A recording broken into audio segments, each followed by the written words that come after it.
ইরানে গুপ্তচর বৃত্তি এবং সন্ত্রাসী কর্মকাণ্ডে সহায়তার অভিযোগে দোষী সাব্যস্ত হওয়ার পর ইসরায়েলি সরকারের গুপ্তচর সংস্থা মোসাদের হয়ে কর্মরত একজন জ্যেষ্ঠ কর্মকর্তার মৃত্যুদণ্ড কার্যকর করা হয়েছে। তেহরানের বিচার বিভাগের মিডিয়া সেন্টার অনুসারে বুধবার সকালে বিচার, আপিল এবং ইরানের সুপ্রিম কোর্ট কর্তৃক রায়ের চূড়ান্ত নিশ্চিতকরণ সহ সম্পূর্ণ আইনি প্রক্রিয়ার পর মোহসেন লেঙ্গার নেশিন নামে চিহ্নিত ওই ব্যক্তিকে ফাঁসি দেওয়া হয়।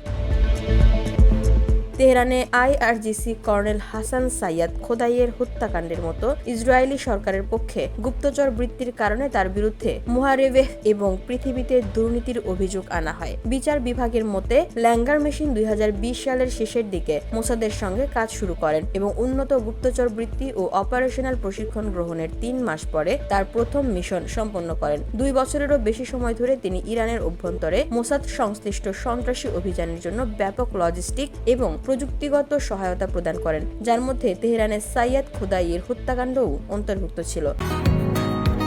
বসুন্ধরা, উত্তরা, বনশ্রী, কুড়িল ও বাড্ডা সহ রাজধানীর বিভিন্ন স্থানে অভিজাত ও অত্যাধুনিক মানের ফ্ল্যাট কেনার এক নির্ভরযোগ্য প্রতিষ্ঠান প্লেজেন্ট প্রপার্টিজ লিমিটেড। তাই আপনার স্বপ্নের আবাসনের জন্য আজই যোগাযোগ করুন। Pleasant properties limited, where destiny matches eventually. ল্যাঙ্গার নেশিন ইস্পাহানে প্রতিরক্ষা মন্ত্রণালয় অধিভুক্ত একটি শিল্পকেন্দ্রে হামলার জন্য লজিস্টিক পরিকল্পনা, মোসাদ এজেন্টদের জন্য যোগাযোগ সরঞ্জাম সুরক্ষিত করা, অপারেশনাল উদ্দেশ্যে যানবাহন ক্রয় এবং পরিবর্তন করা, ইসরায়েলি অফিসারদের কাছ থেকে ইরানের অভ্যন্তরে এজেন্টদের কাছে তহবিল স্থানান্তর করা এবং একাধিক প্রদেশে নিরাপদ ঘর ভাড়া দেওয়ার সঙ্গেও জড়িত ছিলেন।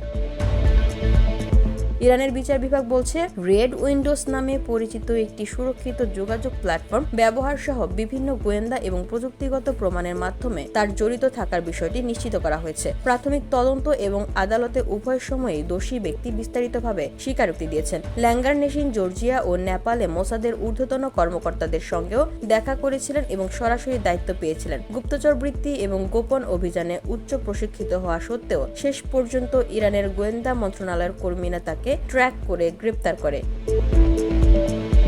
VOD Bangla news desk.